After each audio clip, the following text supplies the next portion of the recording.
This one. Okay. Do you have a headset? Yes.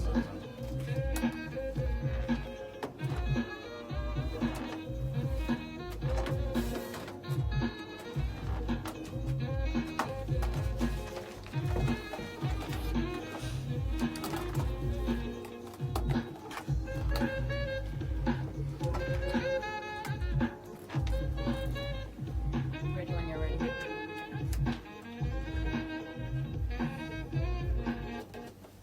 Good morning and welcome to the program Perspectives. Perspectives is on Invicta 98.9. And this morning, Friday, we have in our studios a guest.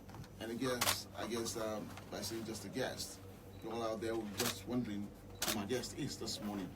We have with us a very, very important guest that Nigerians would want to know about. And that's talking about Omoyele Soworeon. I'm giving out the full pronunciation of the name that most people don't even know that, but I had to clear my doubts about getting the name right. Omoyele Soworeon. Omoyele Soworeon is the founder of Sahara Reporters. I mean, that's a paper that's been creating waves in Nigeria. And of course, it's been giving some people sleepless nights. And when I talk about sleepless nights, I'm talking about where you have investigative journalism being done and what this is coming out to give Nigerians. Wondering just who is Omoyele Soworeon. We'll be talking about him, and we'll be talking about Omoyele Soworeon and why he's in Kaduna and why he's taking his time out to talk to Nigerians through town hall meetings and what he's been doing. We'll get to hear all of that in the course of the program. This morning is Perspectives on Invicta Radio 98.9. Good morning, Omoyele Soworeon, and glad to have you in our studios this morning. Thank you. Good morning to Invicta listeners, and good morning, Kaduna. Good morning, Nigeria. You've been out of Nigeria for quite some time. And that's talking years, about that's 19 right. years. Yeah. And 19 years, and you're coming back, to make some waves. And people are just wondering the waves you're trying to make at this time. Why you're doing that, and why it is important for you to come to Nigeria. We've been hearing you in your papers and what you're doing online, and Nigerians have been following. Taking your time to come to Nigeria and making the step, or taking the step about why you're in Nigeria this time, presidential ambition. Yes. For all the time that you've been away, Yes. and coming out this time to say, this is what you want to present to Nigerians, and this is what you want to do for Nigeria. Why this time, Omoyele? The time for a revolution is now. The time for a united call for a directional change is now. Young people across Nigeria, women across Nigeria, men across Nigeria are all tired of the old, disgusting past and present and current, and they don't want to be part of it into the future. So partially it was that I am tired myself. I've never really left Nigeria. I'm part of Nigeria. I wake up to Nigeria, I eat Nigeria, I drink Nigeria, even though I have been outside of Nigeria for some time. I've been part of the political process before I left. I've been doing it since 1989 when I was a freshman at the University of Lagos. And some of the people hearing my voice now would understand I've been around for a long time. First as an activist, a pro-democracy activist that helped to drive away the military from power. And Kaduna is very, very important to me because we used to say in those days jocularly that the people who were running Nigeria down in Kaduna, they called them the Kaduna Mafia. So we are here in their town. We're not strangers to them. And we still hear that they are now changing their name to a cabal, still based in Kaduna. So we're here to challenge them, and we had a great town hall meeting yesterday, well attended by all persons of different religion, ethnicity, of different creed. They came in large numbers. We had 7% of our town hall meeting yesterday at Arewa House attended by women, and the rest are men, a lot of young people. Going back to what you asked me, the question is, what is the right time to be free? The right time is every day. And we've been in a lockdown for a long time. This country has been mismanaged. Over the years, it's created a lot of dislocation on employment. We don't have healthcare in this country. The roads are bad. I traveled yesterday between Kaduna and Kano, and I'm shocked. I mean, really, really saddened by the condition of the road. But that's not the only thing that is terrible in Nigeria. there's lack of education. Just in my view, I just heard that there's major drug use, opioid crisis in this part of the world as well. So it's a mental health crisis.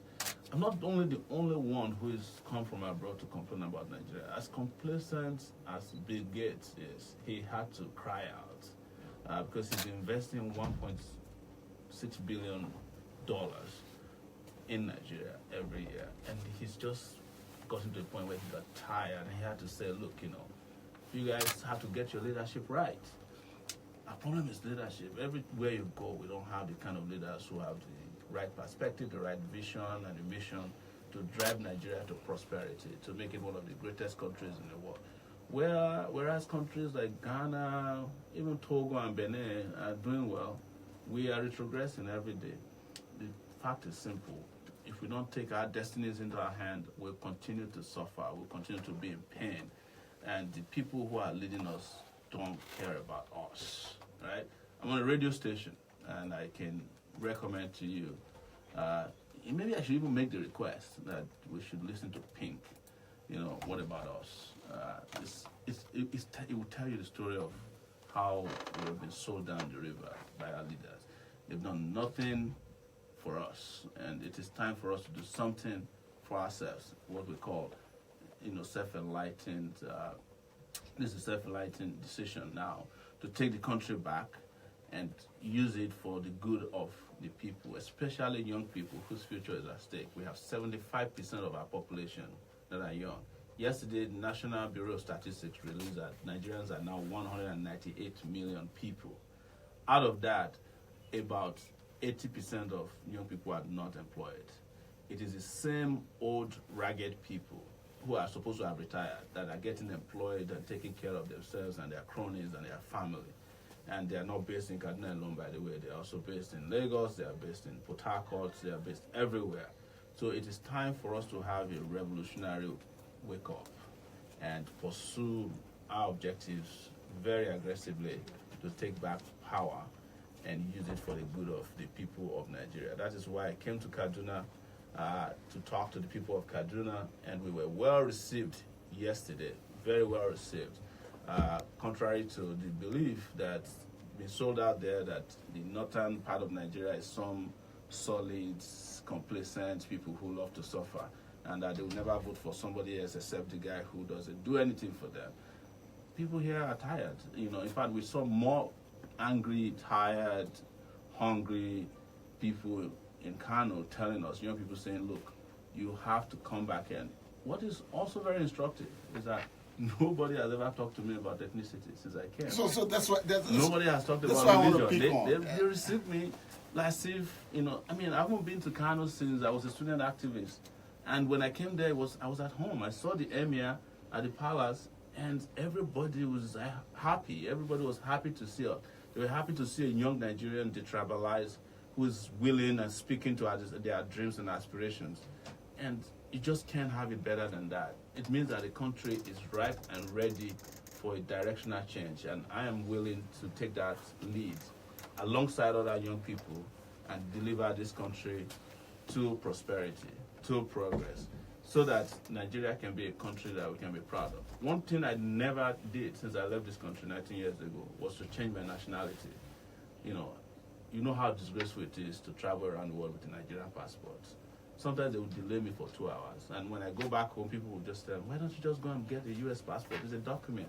But I feel like a part of my DNA would be lost if I change my nationality. And if I stop being Nigerian, it means that I really don't care about Nigeria anymore. It's because I have to surrender by oath to another country. So I decided to keep my Nigerian nationality. I don't have any other nationality but Nigeria. This is the place I want to live and die in, if it is possible, no matter how bad it is. I just can't consciously lose my nationality. And I said to my family over there, if anything ever happens to me in that place, I want my remains to be taken back home and buried, because here it is beautiful and warm. Over there it is cold and it can be very lonely. Omoyele, let's look at the story of Nigeria. Yes. Founding days of Nigeria. We're talking about the people who come from different religious background. We're talking about ethnicity. They said this is not the story of Nigeria, but whether you like it or not, here's a story about Nigeria that we must all, look at. Yes. And you're looking at the story of people, even when we decided that we wanted independence, some parts of Nigeria were not ready for independence. So we had a problem with, creating the base for Nigeria. Now, looking at it, even as you're coming in as a young one, I want to take you back, and that's talking about the letter of President Olusegun Obasanjo, and also looking at President Muhammad, the military president of Nigeria, Ibrahim Babangida, who are now saying that it's time to give it to young ones to take up to. But the story of Nigeria, is it one story that is about to change? It's about to change fundamentally. Like I said, the young people of Nigeria today understand that ethnicity and religion is just being used to divide people. That is a divisive tool in the hands of the political manipulators in the country. They know that hunger, starvation, lack of education, bad roads don't care about your ethnicity. But of course, over the years, they've used it to manipulate people's mind. We are talking about a very wicked group of people, leaders. And when you talk about Obasanjo or IBB, I don't care about them. The conversation is not about the people who created the problem. We are talking about the solution seekers now. I fought them, and Babangida had a chance to change this country fundamentally. He sold the country down the drain. Obasanjo also had a chance to do it twice. He sold us into slavery. He sold us to cabal, His political self-enlightened interests took over the interests of the nation. So I don't want to hear about their letters. I don't care about that. And I know a lot of young people don't care about them. They know that they don't care about us. So why we are here now is that you saw that Obasanjo created a third force. It was dead on arrival. He had the event in Abuja. It was not well attended. The number of people that attended this event, even though they had to give them T-shirts and hats and that, they were not up to the number of people we had yesterday in Kaduna. And even in Kaduna, when we were trying to somebody bought soda, Coca-Cola and the rest, and water distributed. Most people didn't want it. They wanted to hear the ideas because they are tired also of, the biscuit politics that we do, the 500 naira politics. Because they know at the end of the day, when politicians give them food and biscuits and they give them Ankara, they know that it's done to detain their destiny. And that after 4 years, they'll never see the politicians again until they need their votes again. So people are wiser now, particularly the young generation. Before, if you were in Lagos, you only listen to southern music and Lagos music. You get to the north, their music is... Yesterday, I was hearing Olamide, Wizkid, and everybody. So there is that kind of cultural fiber that's just run across Nigeria. But we need to seal that by having a leadership that can take this new generation. What I'm saying is that we have people who have analog mentality in power. Meanwhile, we have already reached the digital era. You can imagine, to expect them to do better than they are doing now is actually to expect too much. They have nothing else to offer. These guys are spent forces. They're too old, Our president is in London now, again, undergoing his routine medical treatment. When he came back the last time, he said he left London last time he was 74. By the time he came back, he was 75. And then we found out that the sister was older than him, So, the game they are playing, there's a game of numbers. But the fact is that there's no serious country of our type that is being led by a 75-year-old man who hasn't been to any university, is not on the board of any company. You just have 150 cows, and they never multiply. They don't ever give birth to triplets or quadruplets. They're just 150. So time to help the man go back to his cows while we move forward. So we cannot just detain our future to these guys perpetually. Look, as we speak now, this country is under bloodshed. It's bloodletting going on in southern Kaduna, in Taraba. You go to Zamfara, you go to Bayelsa.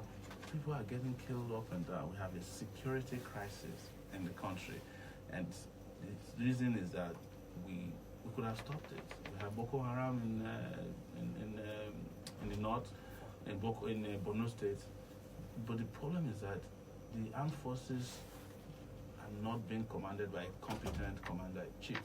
You heard the other day the IG of police was asked to go somewhere. He never went. because I don't think he respects the person who sent him on the assignment enough to take him serious. So you want somebody who is young, who is capable. I'm not, and I want to be very clear about this, I don't have a sense of entitlement that because I'm young, I should be president. No. Because there are a lot of also very useless young politicians in this town that makes it even very sad for you to be preaching that you are young. But the youthfulness we need is intellect, that we can think progressively, that we are capable, that we are physically, emotionally strong. I like to tout it that I'm a long distance runner. I have done 8 marathons in my lifetime within the last 5 years. So that counts for something too. That if it boils down to running around, to make sure that constructions are done and the president is active, is able to get from one place to the other, able to visit troops on the front line, you can guarantee that I'll do that without let or hindrance. So these are the issues that I'm talking about, and we never have enough time to break them down. But on the radio show like this, but we have a general conversation as to one single reason all of us must unite, is that this country can actually be moved in the right direction, and it's been pulled in the wrong direction for a long time. And the person who can do it the best is the person who has exposure, who has the character, who has the capacity to lead. And I've led before. I've led students before.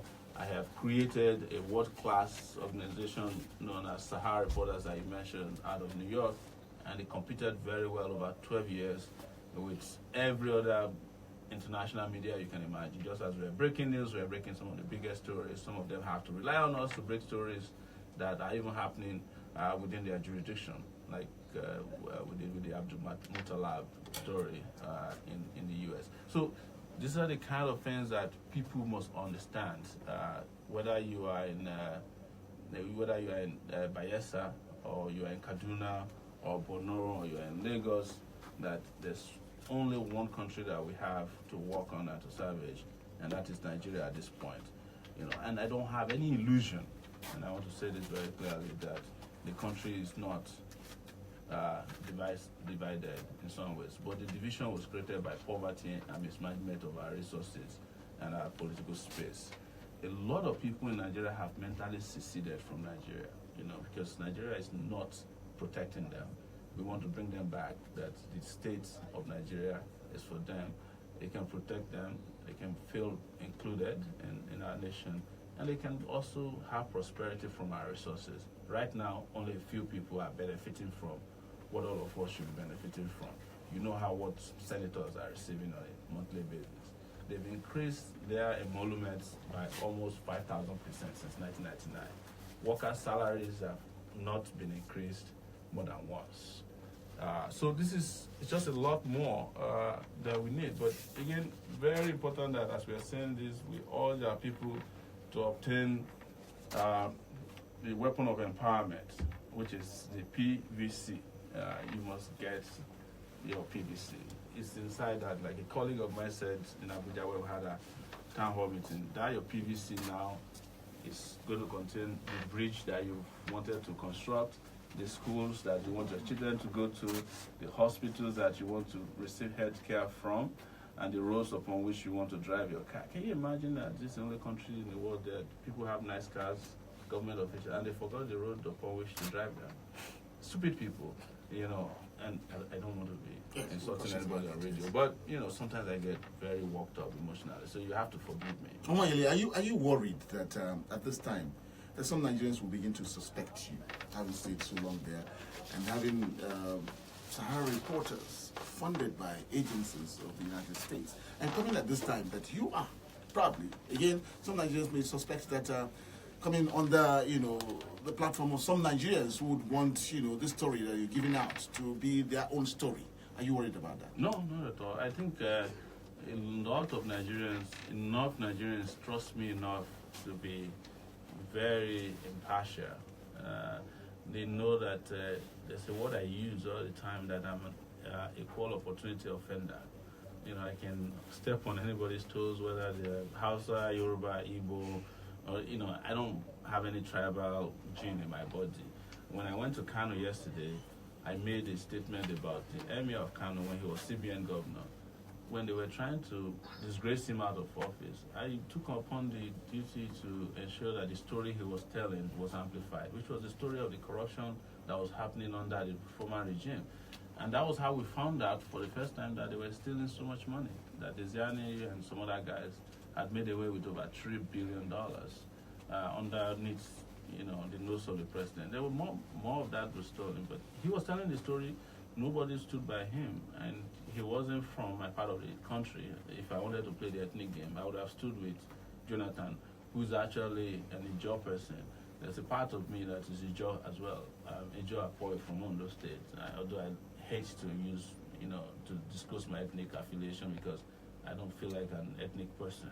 I feel like a human being, and that's what everybody should see themselves as first and foremost, because then you will not be discussing the Hausa dignity or the Yoruba dignity or the Igbo dignity, or if a TV or Jukun deserve dignity, or the Buhari in Niger or Southern Kaduna deserve dignity, or the Fulani deserve dignity. No, we are all human beings, and we should be equal in the eyes of the law. So that's the way I see it. When Nigerians all came, about and talking about, yes, we wanted a change going back to 2015, and President Muhammad Buhari came on board. Nigerians were the ones that went to the polls and said that they wanted this man. If you see something different now that he has declared again that he wants re-election, what are you going to say about that, about the psyche of the Nigerian, about what they want? Look, Nigerians are entitled to be as dynamic as anybody else in the world. That's the beauty of democracy. About 4 years ago, they saw an opportunity to elect a person they thought had, great political capital, that he has integrity, is not corrupt. They wanted a leader that will, rein in corruption, rein in insecurity in the country, bring the country together. But President Buhari has demonstrated that he's not capable of doing all of those things he promised. He's failed across boards in the views of a lot of Nigerians. And they are not hiding it that, if we brought you in 2015 and you didn't do our bidding, now we can hire, Nigerians have the right to hire or fire anybody in the presidency, and that's what I saw the day he declared. A lot of people rejected the declaration outright.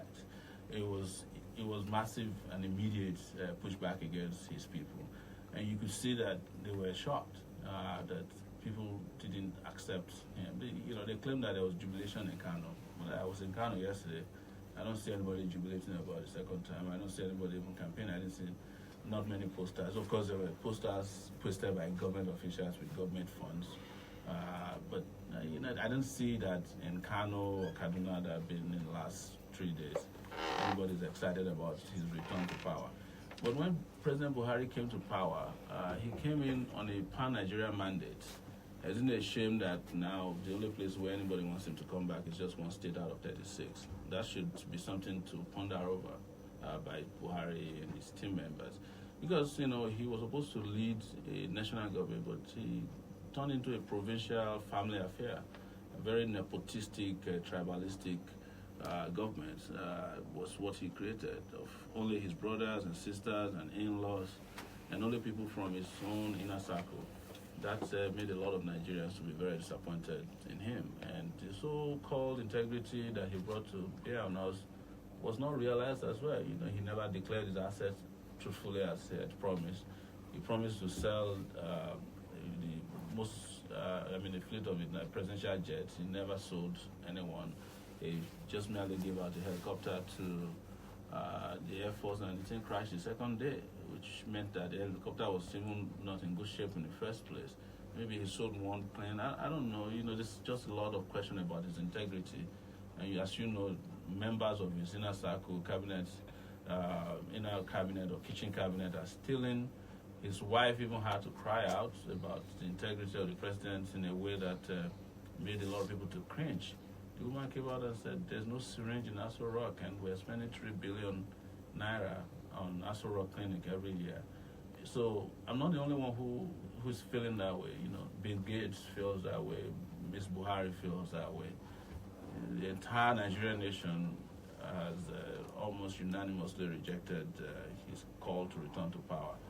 Of course, there are members of his inner circle who are out there trying to make it look as if you can bully Nigerians into accepting a second time. It's not going to happen.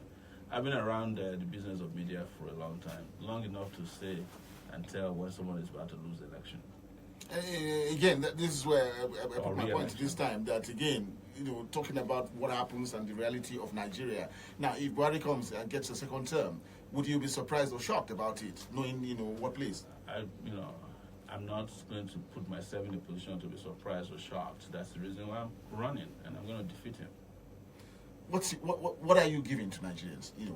What do you have on ground to give to Nigerians, knowing for how long you've been away and coming out this time, crisscrossing the country and saying that this is Omoyele, Soworeon, and yes, it's me about Nigeria today. We have laid out a bunch of programs for Nigerian people, and we are, as a matter of fact, I'm the only aspirant. I'm not a candidate yet because I have not been chosen by any political party, and we're working with a coalition of parties. I'm the only aspirant who is crisscrossing Nigeria right now and talking to people. I'm the only one who's engaging with people who can go and talk to the talakawas. I can talk to the elites, middle class people. I can talk to students. None of them is able to do that because they don't even trust themselves enough to be safe in the midst of ordinary people because they have cheated them over these years. So what do I have to give to Nigerian people? I have asked that I'm going to give them superb security by becoming the first real, agile, very committed and visionary commander-in-chief of the armed forces. That is to say that the police will be working at the capacity that they should be working. We would not have a police in which half of the policemen are running after, carrying the bags of girlfriends of politicians and rich people. I know of a billionaire who, in this country, whose daughter has to be accompanied to her personal business by 50 policemen every time she has a gig. That's wrong. That's more policemen taken out of the stream to fight criminals who are, rampaging the land as we speak. We said we'll make sure that the army is well equipped, and those generals or army officers that are involved in things that are not right, they will be taken care of by the commander-in-chief, and that will be the first commander-in-chief who will actually be going to see forces on the war front where they're engaging the kind of insurrection that we're going through right now. And that we're going to equip our armed forces. This country at this time nobody can tell you how many jets we have that are functioning. The fact that you have a jet taking off and landing doesn't mean that it's capable of discharging sorties to fight criminals. As you can see in places like Ofa, where armed robbers held up a bank for almost a whole day, no policeman showed up, and the next day they are donating APC to the people of Ofa, which is an insult, but 50 people are dead already because we don't have policemen who are equipped enough to fight criminals on the scale that the criminals are prepared. Now you wonder when they say to you, oh, we can't buy weapons, we can't find guns to buy. Where do the criminals get the guns from that they're using to hold the country to ransom? It is typically also from our security forces, sometimes because some of them are in the business of selling weapons to criminals outrightly. Long and short of it, we will give this country superb security. Nigerians can go to sleep at night under our watch and under our government. We will provide power, and northern Nigeria, I said yesterday and I'll repeat here on radio again that we're capable in less than 2 years of providing over 4,500 megawatts of electricity just through solar panels alone, solar energy alone. So there's a lot of illiteracy in the north that we can solve with massive investment in education.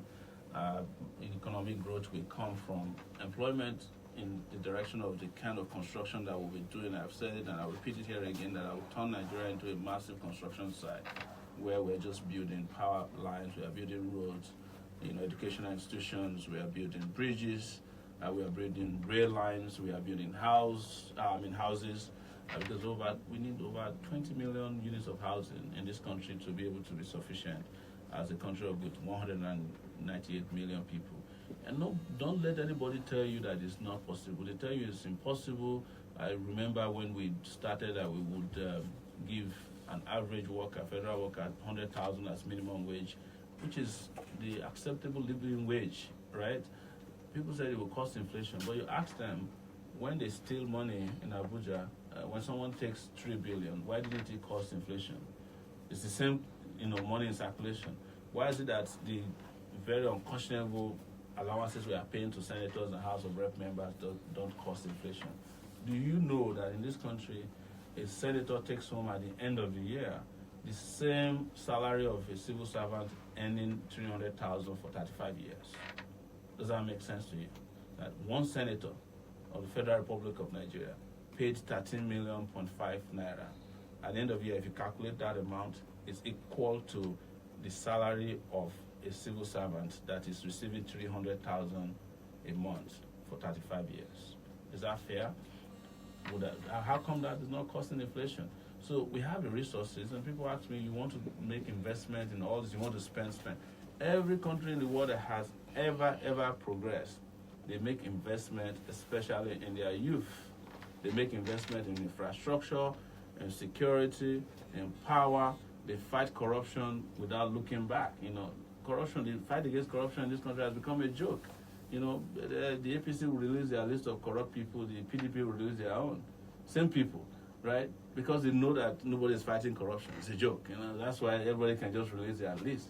If there was fighting of corruption, nobody would dare release any list. But I thank them for releasing the list, because I can put it in my pocket and go to Soworeon and just hand over the list to EFCC, and they can go and sort themselves out. Now that they have been very kind enough to release their list of corrupt persons on both sides. But, it is the level to which they reduce governance in this country to just joke. And we must take it to a level that, to the seriousness that it requires. And that's what we're about to do. And that's what we are going to do in 2019. Let me tell you, I see their arrogance and cockiness. They think that this is a joke, right? But they're getting the message now that probably these guys are a little serious, but they will be shocked. In 2019, what will happen is what the young people who are silently deciding on their own how to operate, what they will do to them in 2019. And it's not going to be violent. It's going to be a very peaceful, surgical change in the political system. The key word in it is there's going to be massive disruption of politics in 2019 by young people in this country. Omoyele, is it about the APC as a party, the El Dorado that you promised Nigerians, not yet redeemable, so to say, about the person of President Muhammadu Buhari who's leading? Everything is wrong. The political party itself and the president. You can't. You know how they say that the apple doesn't fall far from a tree. The APC is a conglomerate of desperados, corrupt people. They used to be in PDP. They had to couple together APC so that they can go and steal the new resources, because their old vehicle, the PDP, what we normally call the Papa deceiving Peking or people deceiving people, was no longer credible to be used as a means of looting the national treasury. So they set up another vehicle. You know how they call, I don't know, it's just a short-term vehicle for looting power, and they sold the dummy to us, and we, most people bought into it, and the candidate they chose is not different too. The only thing that anybody can sell to you about President Buhari is that, he has integrity, he won't steal. But the thing is that he has integrity, he won't steal, but people are stealing all around him, and he seems to, by his body language, endorse the stealing because he's never sacked any of the thieves around him. He's never exposed them. The only one he did was because there was so much pressure they couldn't do anything about it. So you wonder what kind of man of integrity he is. So between the APC and their candidates, you have the same people. They're just one conglomerate of incompetent, mediocre people in government who are incapable of running this country. Look, they've showed us what they can do, and we've seen that they can't do jack. APC, you know that they are also carpetbaggers. Before you know it, half of them will be going back to PDP again, half of them will go to other parties, because it's not about party ideology. It's about their esophagus, their alimentary canal. It's about what they can chop. And the economy they run, as I describe it, is what they call a rub on board. Rub my back, I rub my back, I rub your back economy. It's not going to take Nigerians, and they are all in this for themselves and their families. As we speak, you have millions of uneducated young people in the north and in the south and everywhere, but they have their children in the best schools in the UK. When the president wants to go for treatment, he goes to the United Kingdom hospital. When his son had an accident here, he took him to Germany. But where can the ordinary people go when they are sick? You go to hospital, the doctors keep giving you advice. You come today, they say you have malaria, even without testing you. When the malaria doesn't go away in 3 days, they will escalate it to typhoid. They just keep giving you medicine for something they don't know anything about. And if it doesn't go away after maybe 9 days, they will refer you to a pastor, or an imam to go and, do exorcism on you. They say there's somebody bothering you in your house. But when they have problems, they don't do that. They go to good hospitals. That's the fate of our people, but we have the right to change direction. We have the right to change focus. We have the right not to be led by people who don't care about us, and be led by people who we can relate with, who we can talk to, who are not, tone deaf. Because I see that there's tone deafness in government. It doesn't matter what you say about Nigeria. President Buhari they don't give it down. They just stay there and do what he has to do. And you're wondering, is he part of us? Is it even in this country? Does he know what he's going to do? They care. But that's the narrative that must change in 2019, and we are determined. Young people in this country are determined to change that. When you talk about young people, yes, yeah, we've seen them in states, at local government levels, at state levels, and all of that. And the story has not been very impressive about even the young ones that you talk about. Yeah. So, what makes it? What will make it so different? Even when you have young ones on board. Is character, its competence, its capacity, its history, and its pedigree as well. I, as a young person, I have the kind of pedigree that you can take to the bank. That if I tell you I'll do something, I'll do it. And you can see it for those people who are new to my activism. You can see it in Sahara Reporters. I've taken on some of the most powerful Nigerians. We've exposed some of the biggest stories. We've done blockbuster stories on corruption in this country that has changed the media environment. We've disrupted the media space. It is time to go and disrupt the political space. Anything I tell you I'll do it. There's no question about it. And if we get it right at the top, it's then easier to get it right at the bottom. Because the rot that is afflicting Nigeria is at the top, right? It's not, our problem is not local government. It's the presidency, because unfortunately our constitution concentrates a lot of power in the hands of the president. So without a responsible president, and until the constitution is changed and allows for power to devolve and make maybe the presidency unattractive, for now we are stuck with a president that's almighty, very powerful. And if you don't have a responsible person in the presidency, you're just wasting your time.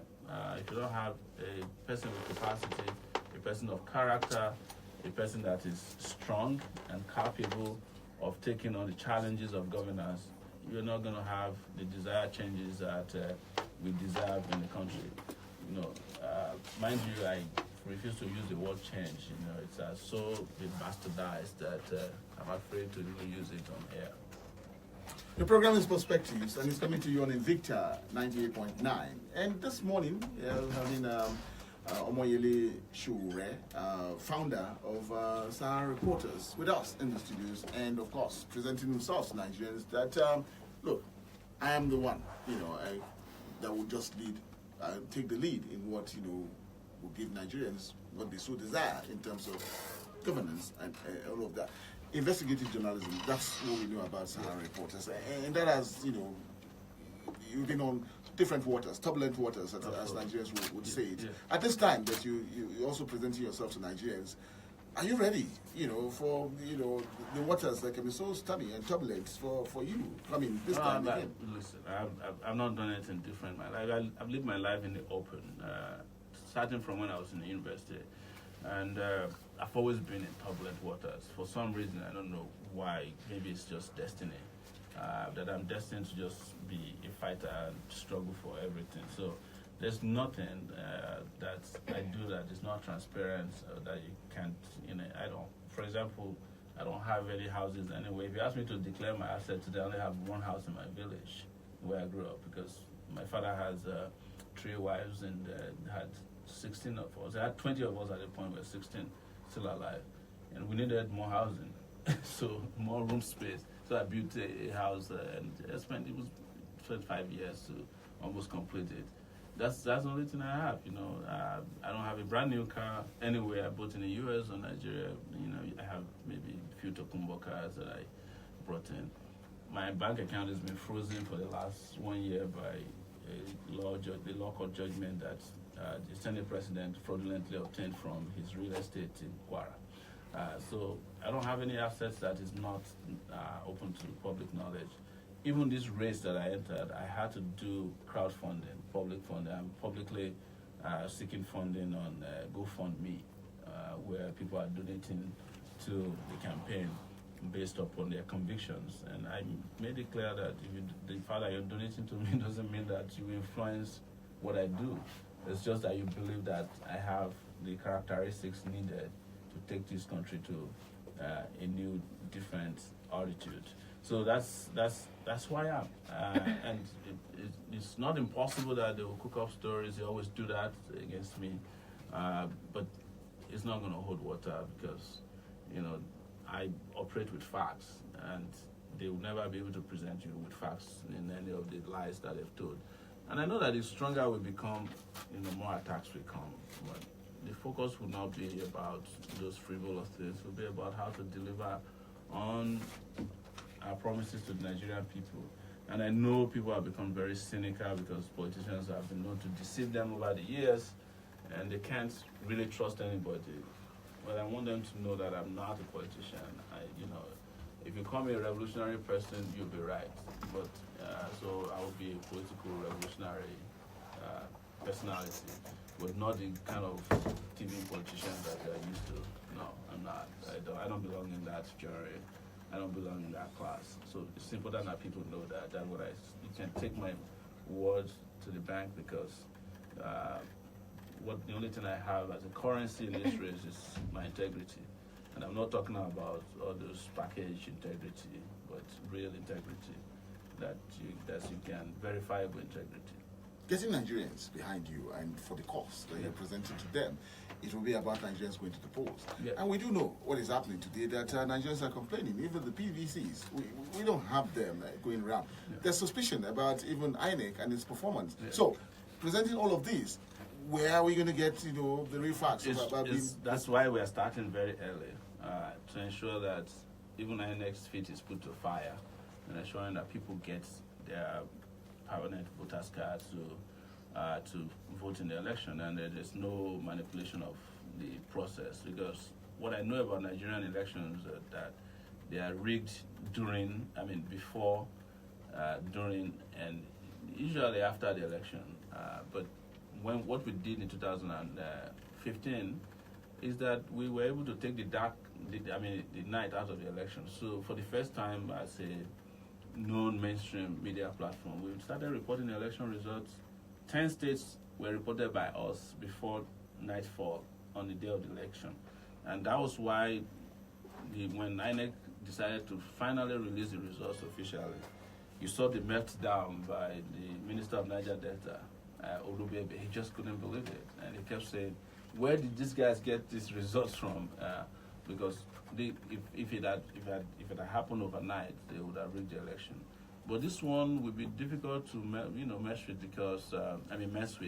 because we're also in a digital era, and we can monitor elections better and faster with devices now. I remember a few elections that we monitored and reported on and broke stories on, and they were based on facts, because people were sending the election results via WhatsApp directly to us. So if you try to then change it, we'll catch you red-handed.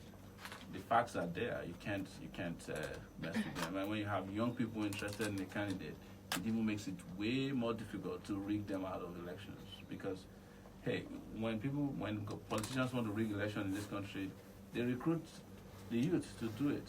So now I'm telling all the youth, just withdraw your services from them and use it for what is right. Are you going to be worried about what the third force is presenting? I mean, I'm not, look, they can bring in the first force, second force, third force. It's all a farce. It's not gonna, it's not gonna fly. They know that already.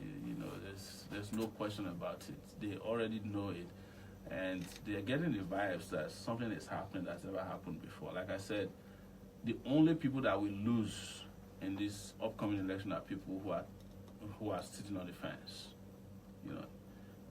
This election is going to be disrupted by a new set of right-thinking people. And when I say young, it doesn't mean that the people that are young are the only one interested, but it will be driven by them, because in these cases their future is at stake. Because I don't want to alienate you. Though you look very young, you have been around probably for a little while longer than. But I'm not even that young. I'm 47 years old. So if you ignore my mohawk, I'm right there. I'm getting to that point.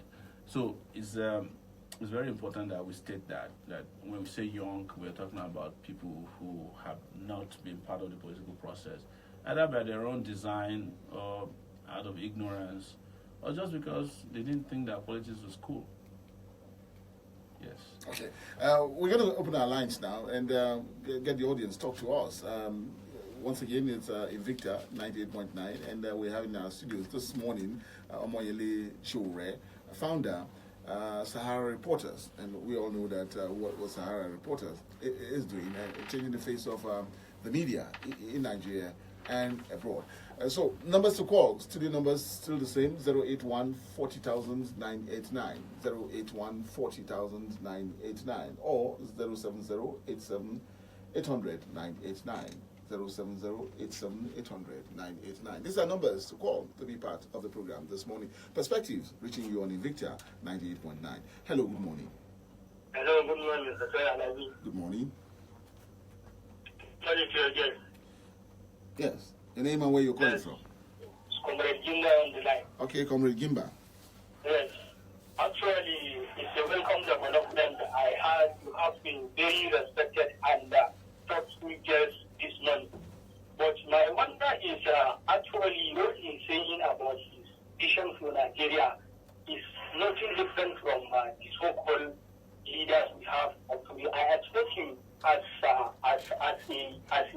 someone who falls under the age of 40 to 47, as he said, to come up with something entirely different from what we have been hearing from these so-called leaders. So actually, a lot is needed from him as a young and as a freedom fighter who has been in struggle for a long time. And actually, the youth of Nigeria has every chance 2019 to vote a youth that has vision for the goodwill of Nigeria. And he talked about modern Nigeria. In modern Nigeria, their major problem is lack of education. What plans does he have for modern Nigeria? Good morning. Okay, thank you, Comrade Gimba. All right, I'll still take more calls before we come back to Omoyele Soworeon in the studios. Still taking your calls. Hello, good morning. Good morning, sir. Morning, your name and where you're calling from? My name is Kaya. I'm calling from Kaduna. Okay. Good morning, the guests. Good morning. Good morning, Mr. Chairman. Good morning. Your man has spoken a lot, but I have some 3 questions I wanted to ask him. Shoot. Yeah, one, I want to know how old is he, and he has told us the age. Then secondly, we all know Nigeria today, they've zoned the presidency to the north, and he is from the southwest. So how does he want to make it to be a president of this nation? And he has spoken about the cabals or whatever. Does he think, we all know Nigeria of today is sectionalized, tribal, religion differences all about. So how does he want to tackle all those things? Okay. Thank you very much. Thank you. Okay, thank you. All right, we'll take one more, and then we'll come back to Omoyele Soworeon in the studios. One more, and then we'll come back to our guest. Invicta 98.9 program. Hello, good morning. Hello, good morning. Yes, your name and where you're calling from. Yeah, my name is Victor Shamaki. Okay, Victor. All right, we're getting you. Yeah, but I question my answer to that speaker. I believe that when they are saying that the zone presidency to be done, I know that, but who are those people that are doing the zoning? One thing that I want that president to know is that we as we are a constituency of our own. Yes. But after when we have a very bad youth, a very responsible youth, we don't care about north, south, or whatever. You understand? So I want to disabuse the mind of all our youth. Let them know that we are a constituency in Nigeria, and then we have to defend that constituency by presenting a youth. No matter where he comes from, so long he's a Nigerian. You understand? I don't like to be hearing this not something minority or whatnot. That is what is as Nigerians. What of okay, there's no need to know that you don't have a first candidate that will take us to the promised land. So we should be going that way. So please, I think that this zoning system shouldn't even come about. We are going to look for the best, and that is all. And all the Nigerian youth know that we are being a youth. We have a constituency, and when we have one of our own, we are going to join our hands to make sure that it works by God's grace. Okay. Thank you. Okay, Omoyele, I'll come back to you. Yes, I wanted to address the comrade who earlier called. He said that what we've said is not different. That's not correct. We have been very, very clear that our direction and paths will be different, and we have spelled out what needs to be attacked immediately in terms of putting Nigeria on the right path of progress and prosperity. And part of it is to do massive investment in this country, youth and its people and infrastructure on power. For example, I've never heard it before from anybody that they plan to build solar power in the north. I've never heard it from anybody, and that is going to bring massive employment to the northern youth, because we build massive solar power project in the north that will generate 4,500 megawatts of electricity. You're going to need a lot of hands. Yes, I agree with him that there's a problem of education in the north, but there's also a problem of drug abuse in the north. There's a problem of mortality rates in the north being the highest. There's something wrong in the north about the way it is being governed, and there's also something wrong in other parts of the country. And with regards to education, I have a commitment. Not only am I like an activist and a reporter, I'm also a teacher. I've taught in a university in the U.S. for almost 10 years as an adjunct professor. What they call adjunct is, part-time lecturer. That's what you call it here. So that when you hear professor, you now say that I have a PhD. No, I only have a master's degree. But what I saw there, apart from the fact that my father is also a teacher, what I saw there is that what happened in the north was that there was this deliberate policy to not give people education in the north because people love to control human mind. And the easiest people to control are people who are illiterate or uneducated. But that doesn't mean that an average northerner is not educated. There's a difference between literacy and education. For example, the highest number of people in possession of PVCs are based in the north because they understand the power of voting. Whereas in the south, people are still like feeling cool that voting is not cool. You look at the way they consume radio in the north. Look at the way, at the time, we saw that number of people using our websites. We had the highest number from Jigawa, and we're wondering what happened because the northern person has embraced the smartphone way more than you can even imagine. So people are educated around here, but there's also a deliberate policy by the people who are from the north themselves, leaders who have come from the north, to not educate northern kids. And we are going to do that massively by building schools and ensuring that because also it's important to understand that in this new generation, classrooms are no longer going to be the best way to educate people. Already there's now a difference between library full of books and books that are full of libraries. Like your cell phone device can carry enough books that can last you for the rest of your life. You can't finish reading what you can download on the cell phone. If you have an iPad, for example, you can download thousands and thousands of books. So people should understand that a lot of that is technology is moving the needle around. So I beg to disagree with our comrade that I'm not talking differently. I understand the cynicism that politicians have made people not to believe anybody or anything. But as a young person, I travel in the minds of young people. I know what they want. I've engaged with them. Part of the reason you see that I'm engaging in town hall meetings is also to hear people out, because sometimes politicians are cocky and arrogant. They just think they know it all. Whereas it is not what people need in southern Kaduna that they need in northern Kaduna, and or they need in Abakaliki, or they need in Port Harcourt or Ekpe in Lagos. You have to understand that, and these things are dynamic. So the dynamics there is that we might get to a situation in 2 years, 2 years from now, and discover that technology has taken the world in a different direction. You need somebody who has that dynamism or ability to think and process and catch up to be able to match with, to go along, get along with the way the world is moving. So that's what needs to be known about why I am different. And I say it categorically not to brag or boast, but I have done it before. I have used technology. I came from nowhere. I didn't even have a journalism training. And I sat down with a laptop and promised that I will create a website, a news website that will take news reporting to a different direction or a different level. And it happened. And, there's now something that has to be done at a higher level. So I have equipped mentally. I would even say that, educationally, to do what is right. I actually do have a degree, a master's degree in public administration. So, and I did law and public policy as my major.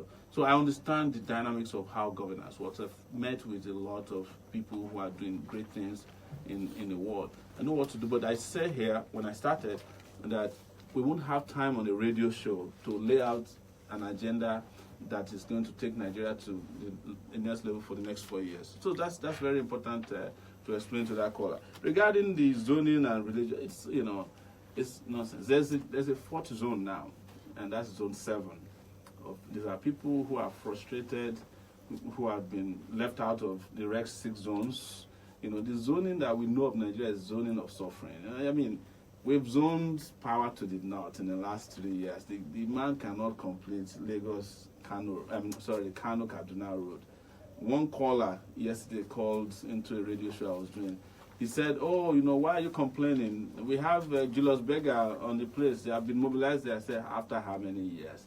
They have been trying to construct Lagos-Ibadan road for 19 years. They can't, just to refurbish it, not new construction. These guys are incapable of it. You leave them in power for another 20 years, they won't move a needle.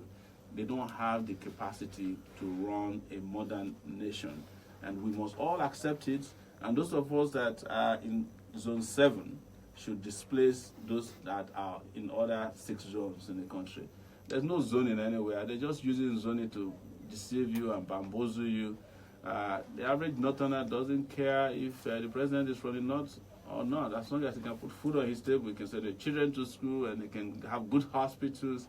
Like the comrade said, as long as the Amajiris can be given the right of the kind of education that will allow their own potentials to reach the highest ladder in life, I don't think anybody will worry about that. As long as there's the president that is doing good for this country, and that any Nigerian will feel belong and included in any part of the country where they find themselves. This country is more divided than before. And one of the things that divided Nigeria is zoning. That's toxic zoning that they are doing. But zoning is not for you. It's for the people at the top who are enjoying, who are looting the Nigerian treasury. It's not for you. And those of us who are left out, we have a duty to bond together and kick them out, kick out all the zoners. Still taking your calls, perspectives this morning, and Omoyele Soworeon, founder, our reporters with us in the studio. Still taking your calls. Hello, good morning. Good morning, sir. Yes, your name and where you're calling from. My name is Buba. Sir? Go ahead. Yeah, we have political system. But what I'm trying to say now is the genealogy, this driven from late Abacha's policy, in which the presidential aspirant remains only one person, while the other offices remain multi. Now, what are you doing towards this thing doesn't replicate? Also, I wanted to thank you for coming out. Now, the campaign that is being training today is youth-oriented. Now, our youth have been impoverished to some certain extent. They cannot even aspire even a councillor now. What are you politicians doing since you are amidst the also politicians today? Thank you very much, sir. Okay, Buba, Uma. Okay.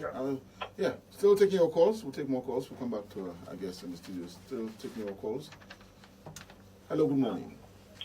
Hello, good morning. Yes, your name and where you're calling from. My name is Musa Bala. I'm calling from Kaduna. All right, Musa. Yes, I welcome your guest. You have spoken so much. I would like to start by commenting the effort of not only staying in the United States of America for 19 years, but he refused to change his identity. You are welcome. And you explained so much about his wish to be the president of Nigeria. I wish you the best. But one thing I want you to understand is the current political structure on ground is so good that many Nigerians who can send it in support of the president have seen his achievements because they are on ground. They are not in black and white. What I mean is they are concrete. For example, in the area of corruption, we have seen confessions, we have seen recoveries, we have seen people spending money in a place that not worth mentioning. And it has never been like this before. We have seen future. We have seen money, even in the United States of America, where it come from. $144 million was converted or was taken to the United States government coffers by the Congress. And coming to this war against insurgency, before the president came in, about 14 local government was under the control of the terrorists. That is almost equivalent to the size of Belgium. And that area has been liberated by now. And when it comes to the economy, we have seen a situation where when we are selling crude oil at 146, our external reserve is shrinking to 26. Now we are selling at 170. The foreign reserve are worth to 47.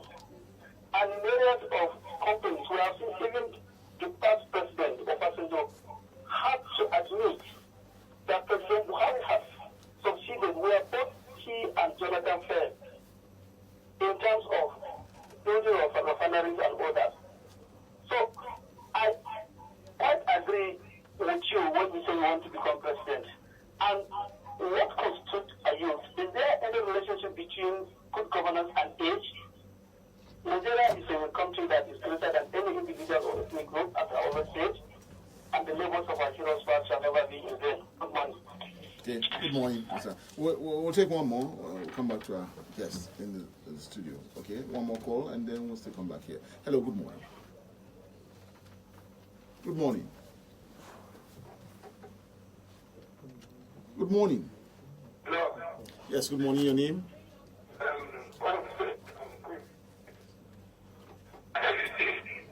Sorry. You see, I've not got my registration back just because the distance.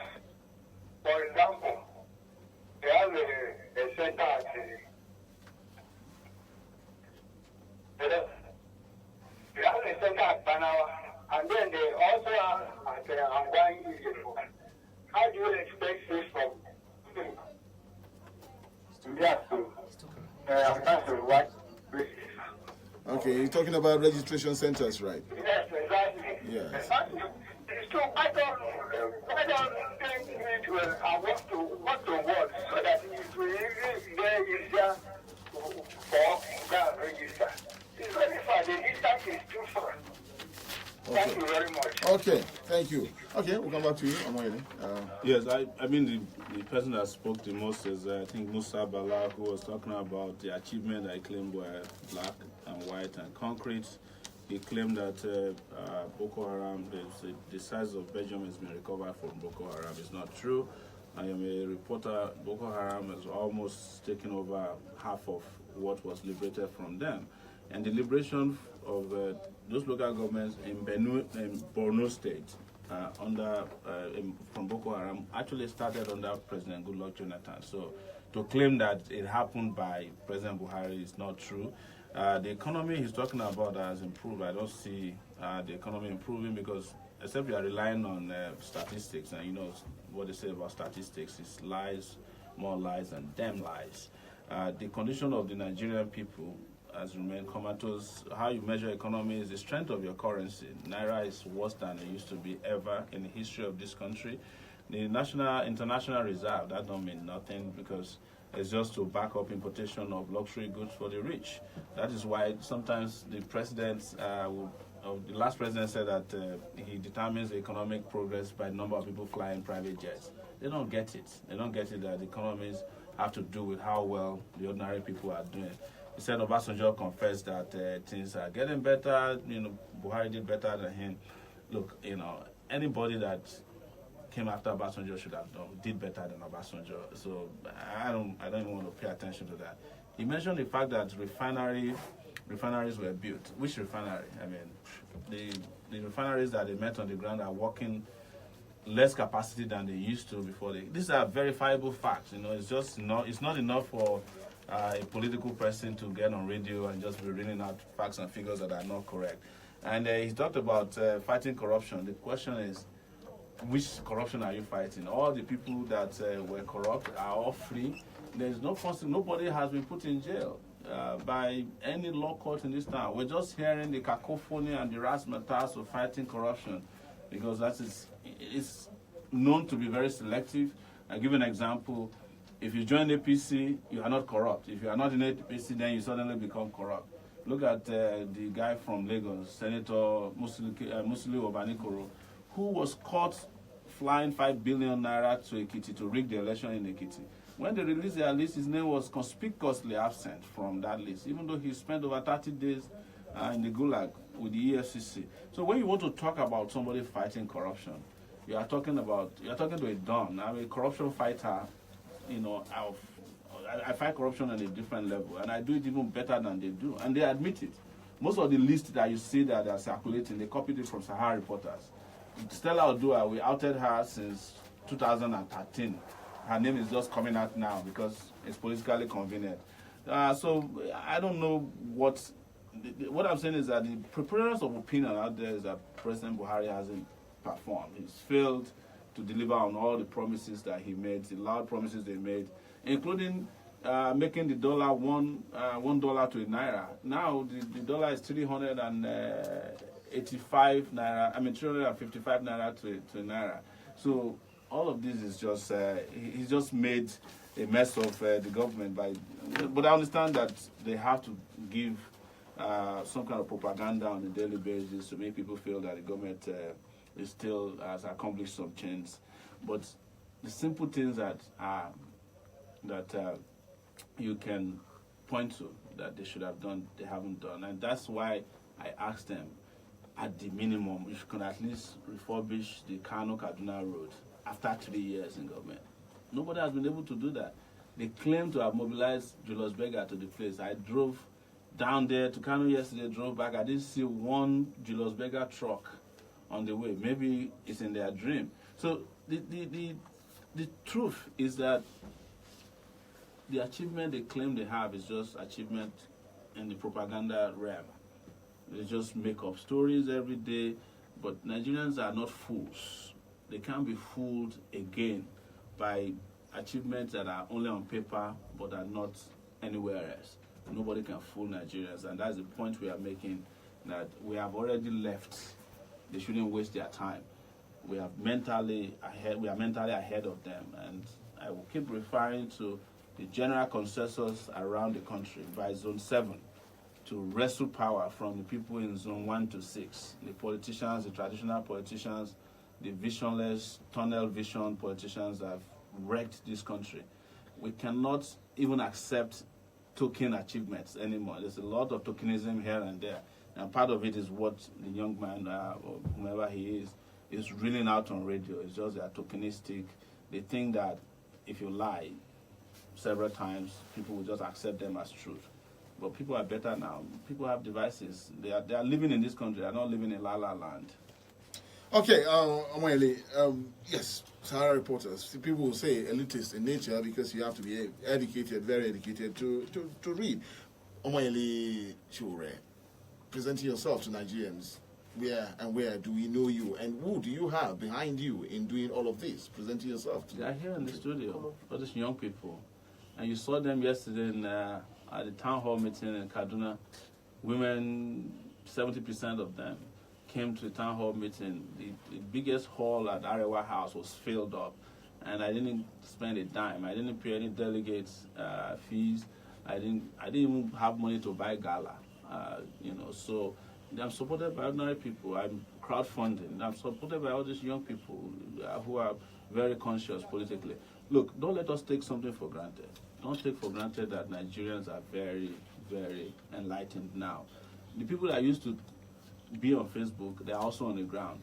As I told you, when I started this, people said I could not come back to Nigeria to campaign. There was a guy who swore on my Facebook page that I cannot enter Kano.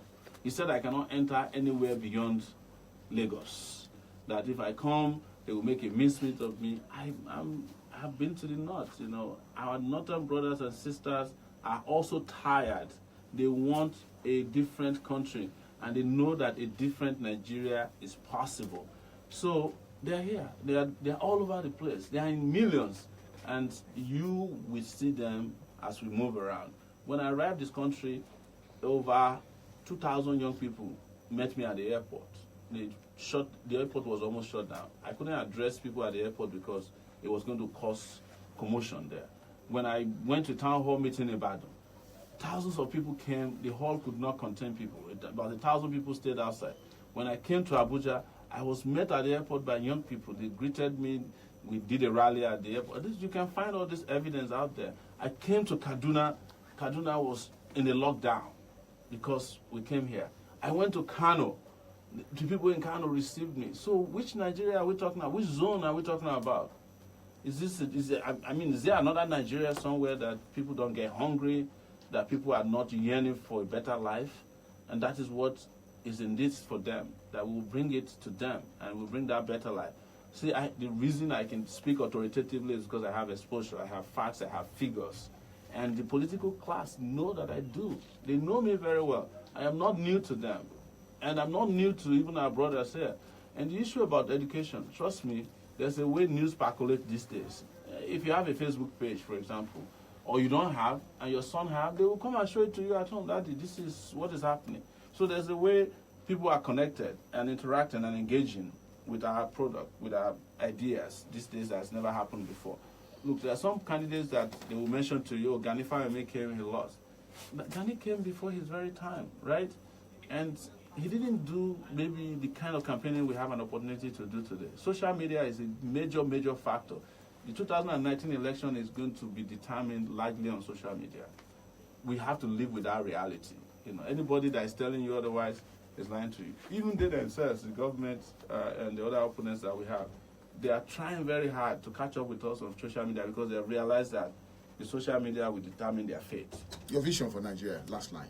Oh man, the vision is great, and the best way to describe it is that I just have seen Nigeria, I've seen the promised land, and I know that a different Nigeria is possible where you can send your children to school everywhere. In fact, I said yesterday that it would be a crime not to send your children to school under our government, where you can go to hospitals that will dispense health, where you can go to schools that will give you education, where you can drive on our roads and live in a united, just, and fair society where the rule of law will reign supreme, where workers are adequately compensated, pensioners are paid on time, where you can turn on the tap at home, inside your kitchen, and water will come out of it, and it will not be brown or black, where you can actually go on vacation for the first time because you have enough left after you work year round to to just have some fun if you need to be. I have seen it happen before. It's happened to me before, right?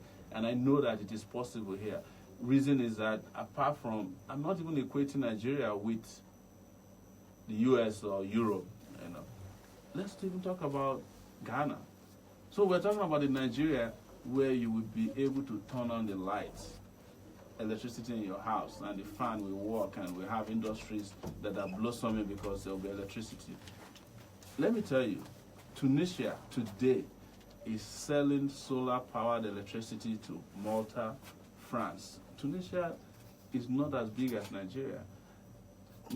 Morocco just imported the fastest, they're going to start their fastest train system ever. But here, it's even difficult to find a train that can go from Abuja to Kaduna.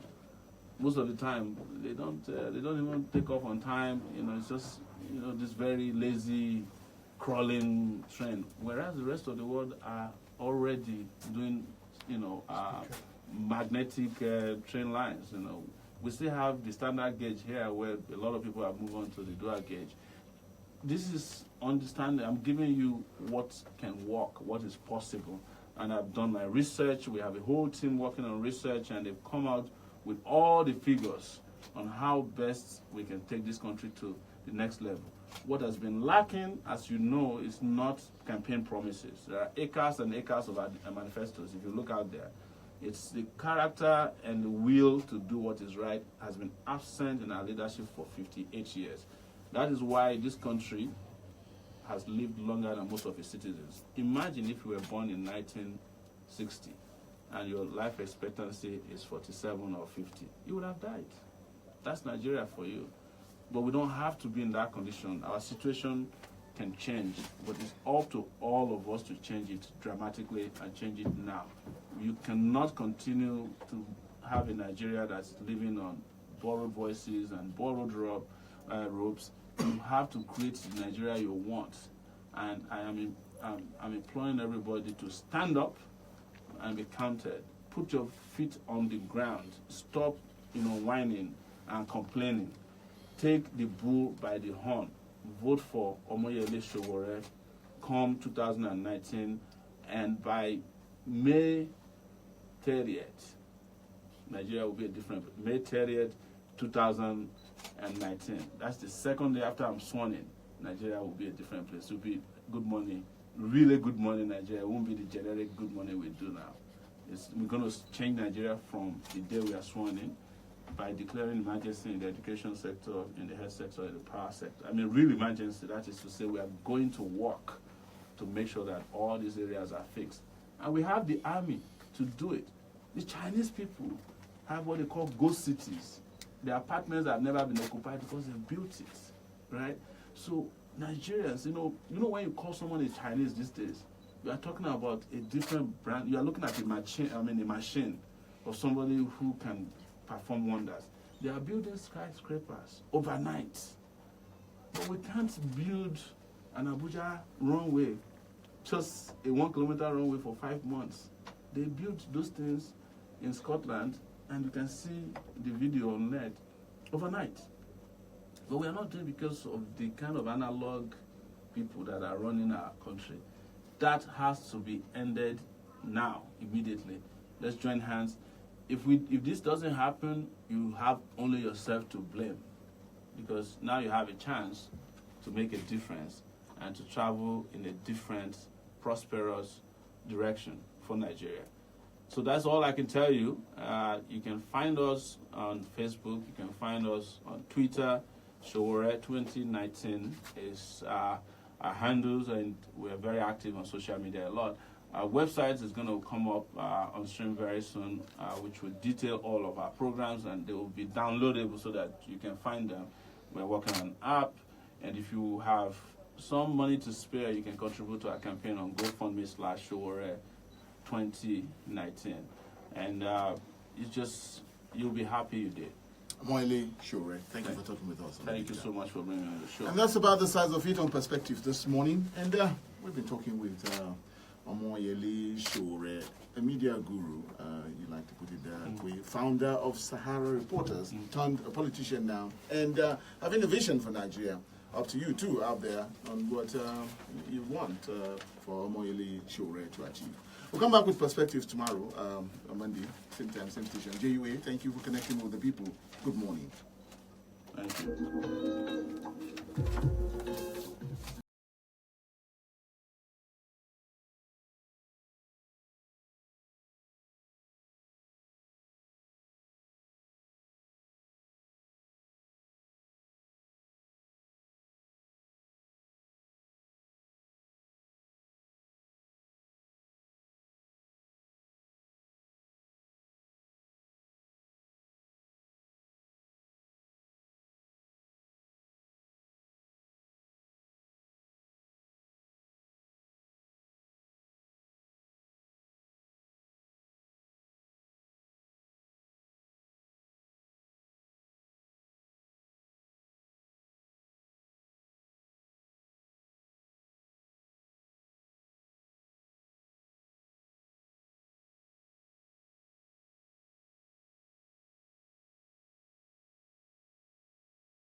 Hey, I want to take the picture. This place is dark now. Can we take the picture here? We're running out of time. I need to do a voice drop. Invicta.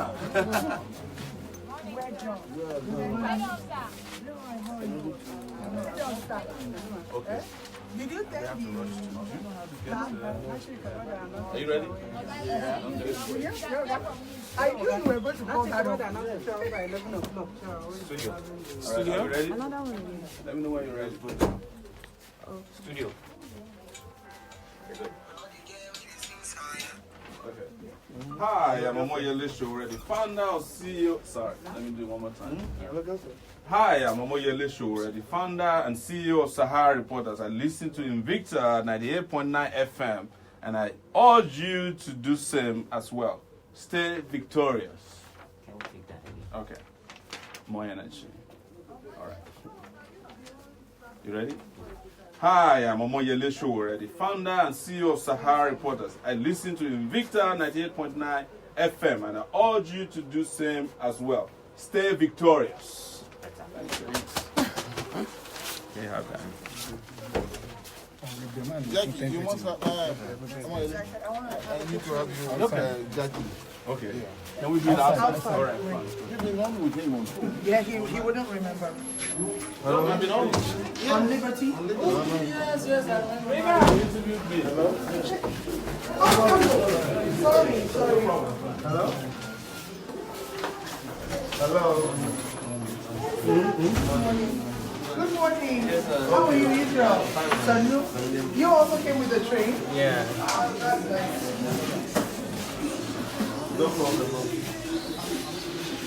Yes.